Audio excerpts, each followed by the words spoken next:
ऐसा भी नहीं है कि शेयर बाजार से हम अपना घर नहीं चला सकते। भैया चला सकते हैं, चलाने वाले चला रहे हैं। छोटे मोटे लोग होते हैं, छोटे मोटे तो हम भी हैं। छोटे मोटे लोगों का मतलब है सीख रहे हो और सीखते हुए देखते हुए आप बातें कर रहे हो तो क्या जो फिल्म चल रही है वो आपको समझ में आए, आप चीज़ों को समझें। देखो सर, मैं आपको एक बहुत बड़ा मंत्र बताता हूँ। इस मंत्र को अगर आपने याद रख लिया, इस मंत्र को आपने समझ लिया तो यकीनन उसको जानेंगे और उस जानने के हिसाब से आपको आज सुजलोन एनर्जी को भी देखना है और आपको इरेडा को भी देखना है, एसजेवीएन को भी देखना है, अडानी ग्रीन एनर्जी को भी देखना है। जो भी ग्रीन एनर्जी में कंपनियां वर्क कर रही हैं,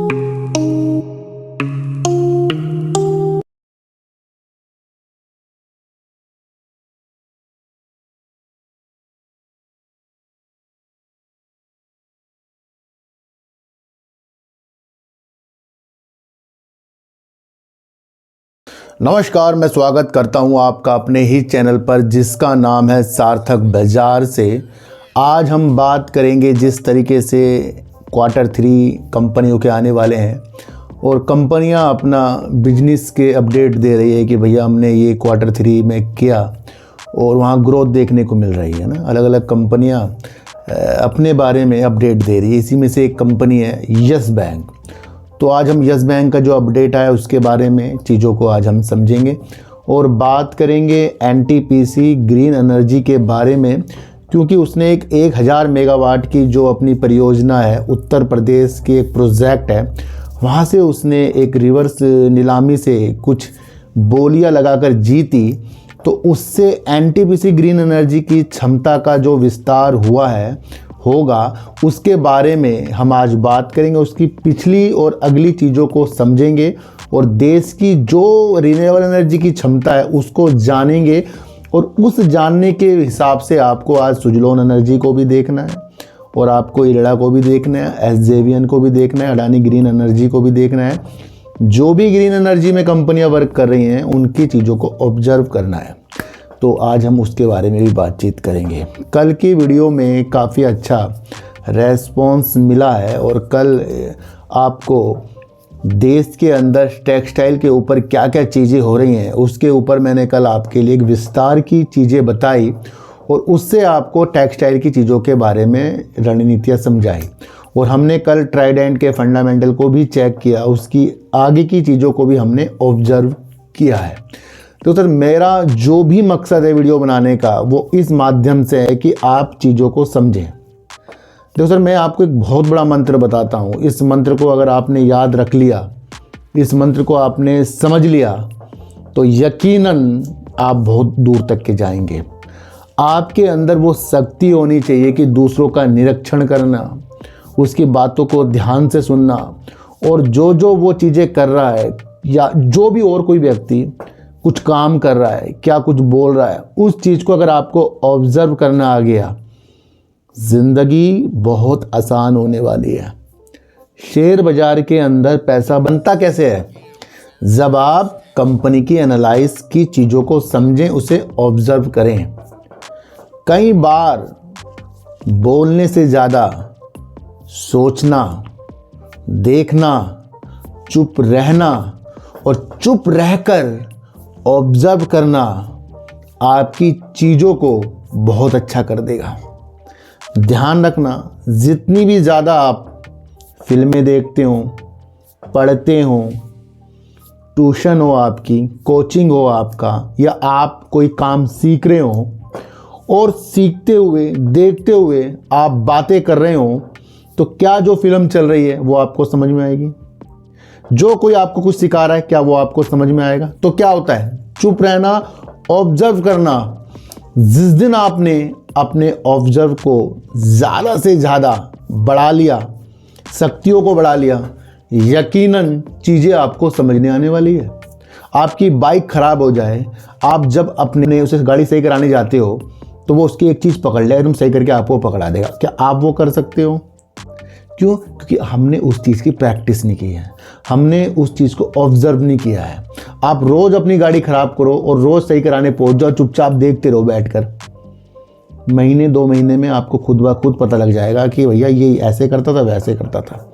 तो यहाँ ऑब्जर्व हो रहा है। इसलिए ये शेयर बाजार है ना, इसको ज़्यादा से ज़्यादा समझना है, सीखना है, चुप रहना है, शांत रहना है, तब जाकर हम आगे तक बढ़ेंगे। ये जो छोटे मोटे लोग होते हैं, छोटे मोटे तो हम भी हैं, छोटे मोटे लोगों का मतलब है कि गलत कमेंट करना, चीज़ों को नहीं समझना और ये आज का जो समय है उसको बर्बाद करना, ये काफ़ी लोगों के अंदर है। और उनको तो अभी मज़े आ रहे हैं, जब लाइफ बीत जाएगी, माँ बाप का सिर से हाथ उठ जाएगा, तब उनको वो चीज़ें समझ में आएगी। इसलिए आज से ही ऑब्जर्व करना शुरू कर दो। और जिस दिन आपने चीज़ों को समझना शुरू कर दिया, लालच को दूर कर दिया, ज़िंदगी हमारी बदलने वाली है। अप्लाई कीजिए आज से। शांत बैठिए, एकांत में जाइए और अपनी चीज़ों को समझिए कि मुझे करना क्या है, मुझे आगे की मेरी दिशा क्या है। सारी चीज़ें आपके सामने आएगी। ऐसा भी नहीं है कि शेयर बाज़ार से हम अपना घर नहीं चला सकते। भैया चला सकते हैं, चला सकते हैं, चलाने वाले चला रहे हैं, पर वो ऑब्जर्व कर रहे हैं, वो सीख रहे हैं, वो समझ रहे हैं, वो बातों में नहीं आ रहे, किसी की टिप्स में नहीं काम कर रहे। जितने भी लोग आज आपको टिप्स की चीज़ों में फंसा रहे हैं, वो दूसरों से टिप्स नहीं ले रहे हैं, वो अपने माइंड की चीज़ें चला रहे हैं। फंस तो हम रहे हैं। तो इसलिए किसी भी चीज़ों को करने से पहले उसे समझना बहुत ज़रूरी होता है। तो हमें शांत रहना पड़ेगा। देखो सर, मेरा जो एक माध्यम है आपको समझाने का, जो समझता जाएगा ठीक है, नहीं समझेगा वो आगे की विधि है। मैंने डिस्क्रिप्शन में एक लिंक दे रखा है अपने व्लॉग चैनल का। अभी 6-7 दिनों से मैं उसके अंदर व्लॉगिंग कर रहा हूँ और उसके अंदर मैं क्या कर रहा हूँ, कहाँ जा रहा हूँ, घर पे क्या माहौल है, क्या चीज़ें हो रही हैं। जैसे आज मेरी मम्मी मसाले कूट रही थी, मैंने उसके ऊपर व्लॉग बनाया, वो शायद आज या कल आ जाएगा। कल मैं अपनी सिस्टर को छोड़ने गया था परसों, तो उसका व्लॉग मैंने डाला है, कल डाला है। तो आप उसको भी ज्वाइन कीजिए, यानी कि उस चैनल को देखिए और वहाँ से हम अपनी एक फैमिली की तरह मिल जाएंगे आपस में ना। तो आप और मेरी फैमिली एक हो जाएगी। तो मैं रिक्वेस्ट कर रहा हूँ, जितने भी लोग मेरे अपने हैं, मुझे देखने वाले हैं, मेरे व्लॉग चैनल को भी बहुत बहुत ज़्यादा प्यार दें, ताकि हमारी वो यात्रा है जो हम ज्वाइन कर रखा है हमने 29, 59, 89, तो मैं वो आपको दिखा सकूं कि वो चीज़ें मैं कहाँ कहाँ मंदिरों में जाता हूँ या क्या चीज़ें करता हूँ। तो फिर वो ब्लॉग के बीच बीच में वो चीज़ें आती रहेंगी। ठीक है सर। तो आपको मेरा व्लॉग चैनल एक आपको सब्सक्राइब करना है, लिंक डिस्क्रिप्शन में रिक्वेस्ट कर रहा हूँ, क्योंकि उस चैनल को भी मुझे ज़्यादा से ज़्यादा बढ़ाना है। दूसरा, जिन लोगों ने मुझे 29, 59, 89 का ज्वाइन कर रखा है, ये चीज़ें बढ़ती जा रही हैं। और मैंने आपको पहले कहा है, ये शेयर बाज़ार की कुछ टिप्स के लिए चीज़ें नहीं हैं, ये उस चीज़ के लिए है जहाँ कुछ पैसा हमारे किसी अच्छे काम पर जा रहा है, गुप्त दान की तरह जा रहा है। और वो चीज़ें हमें किस तरीके से, अंदरूनी तरीके से सही करेगी, ये आप खुद ब खुद ऑब्जर्व कर लेना, मैं आपको बता रहा हूँ। तो भैया 29 तो हम कहीं भी खर्च कर देंगे, 59 तो हम कहीं भी खर्च कर देंगे, 89 में हम कहीं भी खर्च कर देंगे। और मैं वादा कर रहा हूँ भैया, इससे ज़्यादा ये चीज़ें नहीं बढ़ेंगी, मतलब कि ये और पैसे नहीं बढ़ेंगे, क्योंकि इतने पर्याप्त हैं जहाँ से हम किसी के लिए कुछ चीज़ें अच्छी कर सकते हैं।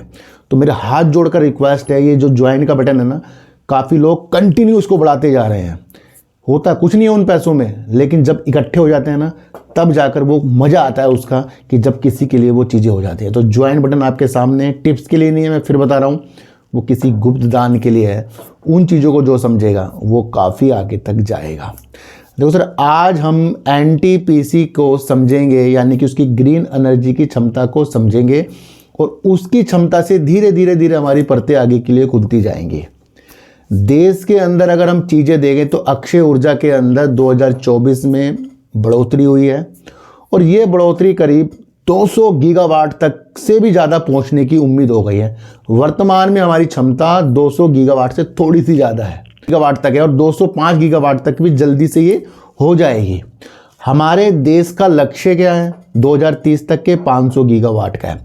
अगर वर्तमान में हमारी जो क्षमता है, गीगावाट की जो क्षमता है, यानी कि रिन्यूएबल एनर्जी की क्षमता है 200 मेगावाट मान लो है फिलहाल, तो 300 गीगावाट हमें चाहिए। तो साल में कितना हो गया?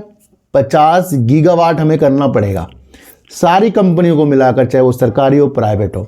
तो हमें 50 गीगावाट की क्षमता भारत के अंदर प्रति वर्ष जोड़नी है, तब जाकर हमारी 200 में फिर 300 मिलकर 500 गीगावाट की हो जाएगी, और ये 100% होकर रहेगी। मैं आपको बता दूं, चीज़ों को समझो। रेगिस्तान की तरफ फैलता हुआ सोलर पैनलों का जाल, चाहे वो अडानी ग्रीन करे, एनटीपीसी एनर्जी करे, अलग अलग कंपनियां करें, उससे से ज़्यादा बिजली उत्पन्न होकर देश के अंदर क्षमता बढ़ती जाएगी। और सौर ऊर्जा पे ज़्यादा से ज़्यादा फोकस भी कंपनियां करती जा रही हैं और 200 गीगावाट के अंदर 92 गीगावाट तो सिर्फ सौर ऊर्जा से है। तो सौर ऊर्जा की वैल्यू ज़्यादा से ज़्यादा है, चाहे वो सौर ऊर्जा के पैनलों पे वर्क करना हो, सौर ऊर्जा की अलग अलग गतिविधियों के साथ वर्क करना हो, या अलग अलग रणनीतियाँ सौर ऊर्जा से कुछ भी चीज़ें हो, चाहे वो बैटरी हो या कुछ भी हो, तो वहाँ सौर ऊर्जा की वैल्यू बढ़ी हुई है। क्योंकि 200 गीगावाट की क्षमता में वर्तमान में तो 92 गीगावाट हमारी सौर ऊर्जा से संबंधित है। देश के अंदर रेगिस्तानों के अंदर जो जाल फैले पड़े हैं सोलर ऊर्जा के, दूसरा अब तटीय जो इलाके होते हैं या तट के इलाके होते हैं वहाँ पर पवन ऊर्जा और आपको ग्रीन हाइड्रोजन की तरफ जिस तरीके से हम धीरे धीरे धीरे बढ़ते जा रहे हैं और जल विद्युत की तरफ, तो वहाँ से हमारी अक्षय ऊर्जा की जो नीतियाँ हैं वो अच्छी होती जा रही है, क्योंकि हम धीरे धीरे इन चीज़ों को अपनाते जा रहे हैं। और जब हम इन चीज़ों को अपनाते जा रहे हैं तो हमारे देश के अंदर जीवाश्म जो ईंधन होता है, जैसे अलग अलग ईंधन है, तेल, पेट्रोल, कोयला, तो हम उससे धीरे धीरे धीरे दूर भी होते जा रहे हैं। ये दृष्टि हमें दिखा रही है। तो आज हमने ये माध्यम सीखा कि हमारी 500 गीगावाट की क्षमता जो है 3 साल के अंदर 50 गीगावाट प्रति वर्ष चाहिए, तब जाकर वो 300 गीगावाट और होगी, और 200 गीगावाट जब मिल जाएगी तो वो 500 गीगावाट हो जाएगी। तो सबसे पहले हमने माध्यम जान लिए, है ना। तो यहाँ से जो भी कंपनी वर्क कर रही है, चाहे अडानी ग्रीन हो, सुजलोन हो, इरिडा हो, एसजेवीएन हो, एनजीसी हो, जो भी ग्रीन एनर्जी की तरफ वर्क कर रही है, तो उनकी वैल्यू ज़्यादा से ज़्यादा बढ़ जाती है, क्योंकि वो चीज़ें हमें बढ़ती हुई क्रम में दिख रही है। तो जिस भी चीज़ को हमें अच्छा देखना है उसका बढ़ता हुआ क्रम हमें देखना पड़ेगा। अगर हमारे बच्चे की ग्रोथ बढ़ रही है, मतलब हर बार वो अपनी परसेंटेज को बढ़ा रहा है, तो वहाँ से हमारे अंदर सोच बढ़ रही है कि हाँ ये अच्छा वर्क कर रहा है। और हमारे बच्चे की ग्रोथ दिन बर दिन घटती जा रही है, तो आपको ऑटोमेटिकली पता लगेगा भैया इसका फ्यूचर क्या होगा। तो वो स्थितियाँ मैं आपको धीरे धीरे धीरे करते हुए समझा रहा हूँ। एनटीपीसी अपने आईपीओ लाने के बाद भी और उससे पहले भी अपनी क्षमता को हमारे सामने उजागर करता जा रहा है। भैया एनटीपीसी का जो आईपीओ आया था 27 नवंबर 2024 को ये लिस्ट हुआ था। 10,000 करोड़ रुपए का इसका आईपीओ था, ये आप सबको पता है। यहाँ से एनटीपीसी ने अपने कदमों को लिस्ट कर कर ये जता दिया कि एनटीपीसी जो थर्मल पावर पे वर्क करती है वो अपनी ग्रीन एनर्जी का आईपीओ लाकर देश के अंदर एक क्रांति लाने वाली है, जहाँ पर हम जैसे लोगों को ऑब्जर्व मिल जाए, करना सीख जाएं कि हाँ आने वाला ज़माना ग्रीन एनर्जी पे, पर ये ऑब्जर्व के द्वारा, हमें समझने की स्थितियों के द्वारा आएगा।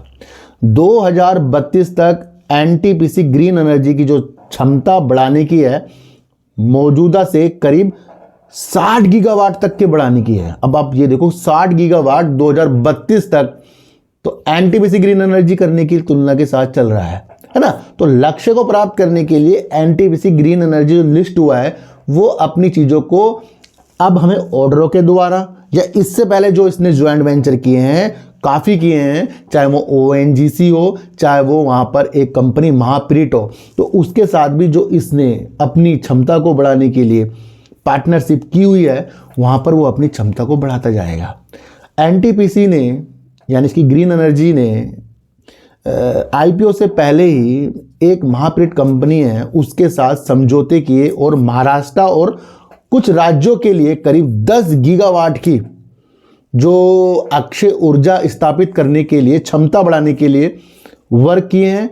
और देश के अंदर जिस तरीके से 500 गीगावाट के लक्ष्य हैं उसके अंदर भी ये योगदान देना, या 60 गीगावाट की क्षमता जो एनटीपीसी ग्रीन एनर्जी 2032 तक करेगा, उस योगदान करने के लिए ये जो ज्वाइंट वेंचर किया था ये 10 गीगावाट का है। तो जिसके अंदर सौर हो गया, पवन हो गया, हाइब्रिड हो गया, ई मोबिलिटी हो गया, अलग अलग रणनीतियाँ जो भी ग्रीन एनर्जी की तरफ है उससे प्राप्त करने के लिए महाराष्ट्र और अन्य राज्यों के अंदर 10 गीगावाट की क्षमता बनाने के लिए ज्वाइंट वेंचर तो ये अपने आईपीओ से पहले करके बैठा है। यहाँ से क्या चीज़ समझ में आ रही है, एनटीपीसी अगर लिस्ट हुआ तो वो मायूस नहीं कर रहा है कि भैया इसके पास काम नहीं है, इसने जो लक्ष्य बताए उसके द्वारा और उससे पहले भी इसने चीज़ों को समझा रहा है। ऐसा नहीं कि कंपनी लिस्ट होगी भैया पता ही नहीं लग रहा हो क्या रहा है, पर हम तलाश कर रहे हैं ग्रीन एनर्जी की, जहां पर एनटीपीसी उन चीज़ों को हमें समय समय पर बता रहा है। तो ये 10 गीगावाट की इसने ज्वाइंट वेंचर जो किया था ये महापीरियड कंपनी के साथ किया था, जहां पर अपनी क्षमता को बढ़ाने के उद्देश्य से रिन्यूएबल एनर्जी की तरफ वर्क हुए हैं।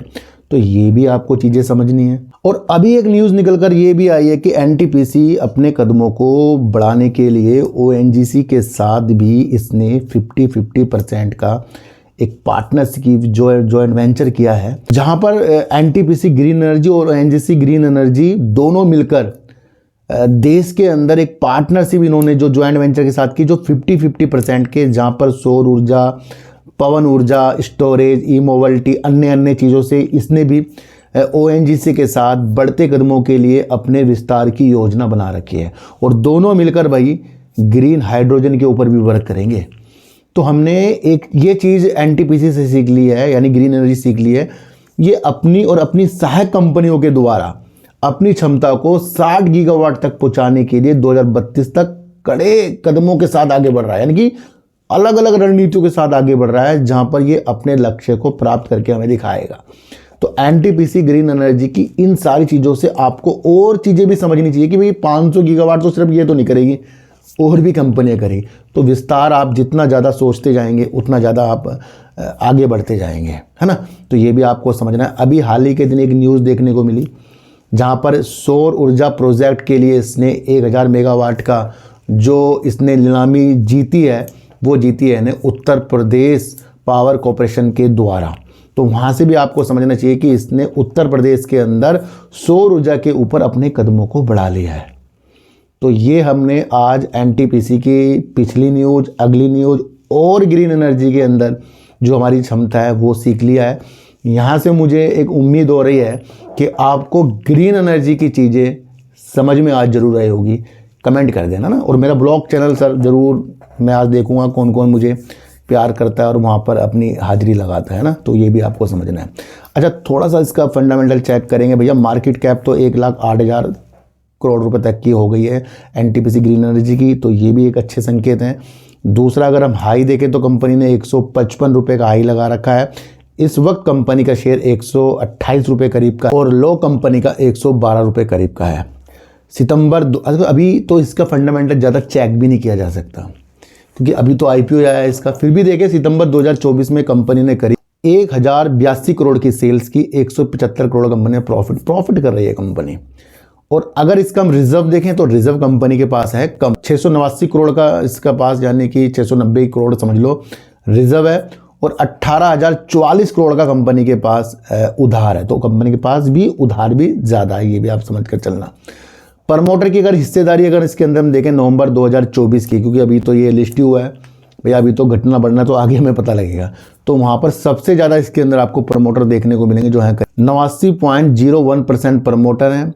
एफआईस कंपनी के अंदर है 2.24%, डीआईस कंपनी के अंदर करीब 5.21% है, और पब्लिक कंपनी के अंदर है 3.54% है। तो इसका फंडामेंटल हाँ सही है, पर और उतार चढ़ाव तो भैया मैंने आपको पहले कहा था कि आईपीओ के माध्यम से चीज़ें हाल ही की हमें अच्छी नहीं देखनी चाहिए। हमें तो विस्तार की योजना देखनी है कि ये देश की उन चीज़ों के लिए वर्क कर रहा है जो देश के लक्ष्य हैं। तो वो चीज़ें भी आप समझकर चल सकते हैं। अच्छा, अब बात करेंगे यस बैंक की, और यस बैंक की बात करना लाजमी इसलिए भी अच्छा हो गया क्योंकि इसने अपना जो बिजनेस का अपडेट दिया है Q3 का पॉजिटिव संकेतों के साथ दे रहा है, और कहीं ना कहीं निवेशकों का उत्साह इसके अंदर बढ़ता जा रहा है। और दूसरी तरफ क्या ये 22 रुपये तक के भी लेवल दिखा सकता है, इस तरीके की भी एक न्यूज़ निकल कर आ रही है। देखो सर, 32 रुपये तो उसने पहले ही हमें हाई दिखा दिए थे, 32 को भूल के अब लोग 22 की तलाश कर रहे हैं। 20 रुपये करीब का ये शेयर चल रहा है ना। और अगर इसका लो देखें तो भैया करीब 19 रुपये करीब चल रहा है ना। 32 का हाई, 19 रुपये लो, 20 रुपये लो पे ही चल रहा है अभी शेयर। और बिजनेस का अपडेट धमाकेदार है, पर इस रणनीतियों से पहले इसकी पिछली सेल्स अगर हम देखें तो वहाँ सितंबर 2023 से कंटिन्यू सेल्स इसकी सितंबर 2024 तक बढ़ी थी, यानी कि साल भर में लगातार सेल्स में ग्रोथ किया। और सितंबर 2024 में कंपनी ने जो सेल्स की थी 7,700 करोड़ की थी बढ़ते हुए क्रम में। तो ये क्या दिशा दिखा रही थी? ये पॉजिटिव संकेत हमें दिखा रही थी। दूसरा, इसने अगर अपना प्रॉफिट हमें दिखाया सितंबर 2024 567 करोड़ का, बर्बाद होने के बाद, पैरों पे खड़े होने के बाद सबसे ज़्यादा प्रॉफिट इसका था और सबसे ज़्यादा सेल्स इसकी थी। उसके बावजूद भी शेयर 20 रुपये में है। क्यों? क्योंकि अभी भी कंपनी का फंडामेंटल भैया कमज़ोर है और अभी भी इसके अंदर एसबीआई का निकलना, अन्य बैंकों का निकलना, प्रमोटरों का आना, ये एक पहली के तौर पर हमें दिख रहा है कि ये कभी भी हो सकता है। तो अभी भी उन नीतियों के साथ नहीं देख सकते कि अगर ये सब कुछ अच्छा कर रहा है तो ये हाल ही का कल परसों की चीज़ों के साथ है। चीज़ें आपके सामने हैं, हमने तो ऑब्जर्व किया है। ऑब्जर्व कोई भी और भी कर सकता है ना, क्योंकि जब भी यस बैंक का रिजल्ट आता है तब सब उत्साहित हो जाते हैं और साल 2 साल से यही हो रहा है कि इसके रिजल्ट आने के बाद थोड़ा सा शेयर भागता है, फिर ठंडा हो जाता है, फिर 3 महीने हमें गुजारने पड़ते हैं। हर बार एक उम्मीद लगती है कि लगातार अपर सर्किट लगाएगा, नहीं, पर ऐसा नहीं होता, क्योंकि काफ़ी चीज़ें इसके अंदर हैं। प्रमोटरों का आना, एसबीआई का निकलना और इसके ऊपर इतना जो कर्जा है भैया उसे भी आपको देखकर चलना पड़ता है ना।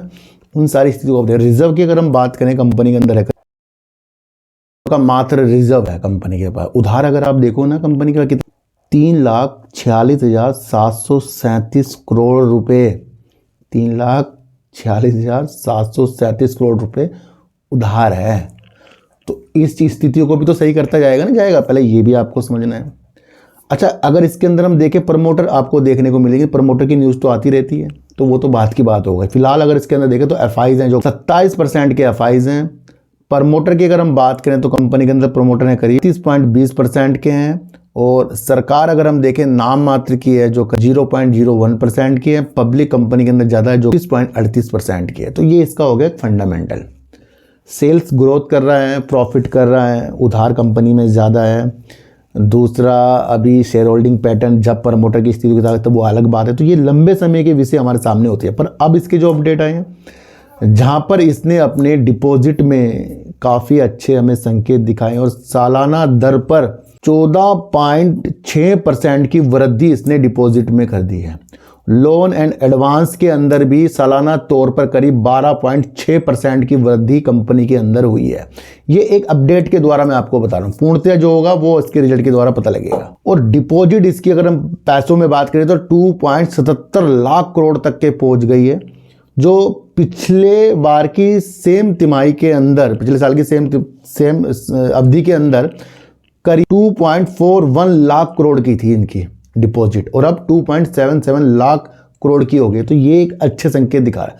कासा रेशो, करंट अकाउंट और सेविंग अकाउंट, अगर ये किसी कंपनी यानी बैंक का बढ़ता जा रहा है तो ये एक अच्छे संकेत दिखाता है, क्योंकि जितने अकाउंट खुलेंगे भैया उतनी ही ज़्यादा बेनिफिट बैंक को होने वाला है। क्योंकि जितना अकाउंट खुल रहा है उतना भैया डिपॉजिट भी जाएगा और उतना ही लोन भी दिया जाएगा फिर कंपनी की तरफ से। तो वो भी एक बेस्ट संकेत हो जाते हैं इसके लिए। तो कासा रेशो कंपनी का बढ़ रहा है, जो करीब साल दर साल 27.6% की वृद्धि हुई है। तो यहाँ से कंपनी के जो अपडेट आए हैं पॉजिटिव संकेतों के साथ हैं। पहले भी कंपनी के जो रिजल्ट अगर हम देखें, सेल्स और प्रॉफिट, वो भी पॉजिटिव संकेतों की तरफ है।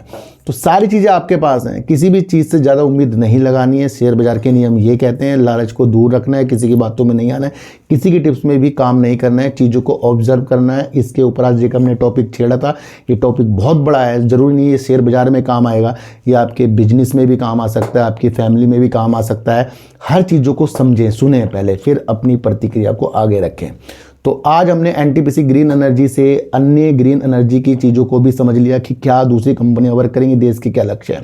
यस बैंक के जो भी अपडेट आए हैं पॉजिटिव संकेतों के साथ आए, पर पहले की स्थिति अगर हम देखें कि सबसे ज़्यादा प्रॉफिट, सबसे ज़्यादा सेल्स 2024 में अगर सितंबर में इसने की, तो वो तो रंग इसके अंदर नहीं लेके आएगी। तो ये भी एक पहलू आपको समझकर चलना पड़ेगा।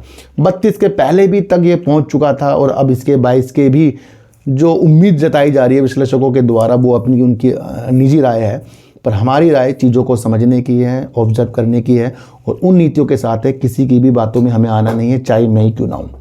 तो जो भी वीडियो बनाई है भैया न्यूज़ बेस है, न्यूज़ आपको भी पता होती है, पर मैंने आपको अलग ढंग से बताया ताकि हम एक दूसरे से दिल मिला सके। तो जो लोग ज्वाइन करते जा रहे हैं उनका बहुत बहुत धन्यवाद। ज्वाइन की आज पूरी विधि मैंने आपको बताई है, कोई टिप्स उस चीज़ के लिए नहीं होता, वो एक दिल है और आगे की विधि के साथ है। और मेरा एक व्लॉग चैनल है भैया, आज उसके अंदर आपका कमेंट आना बहुत ज़रूरी है, जो कल मैंने वीडियो डाली है। तो देखता हूँ कौन कौन उसके अंदर वो चीज़ें करता है। तो सच्ची वीडियो देखिए, अच्छी वीडियो देखिए, समझ कर देखिए। फिर कह रहा हूँ किसी की बातों में आपको बिल्कुल भी नहीं आना है। तो सच चींटी को आटा दीजिए, गाय को रोटी दीजिए और अपने बच्चों को ज़्यादा से ज़्यादा प्यार कीजिए, क्योंकि बच्चे ही आपकी मासूमियत से किस्मत पलटेंगे। तो फिर मिलेंगे आपसे नई वीडियो के साथ, जब तक के लिए नमस्कार।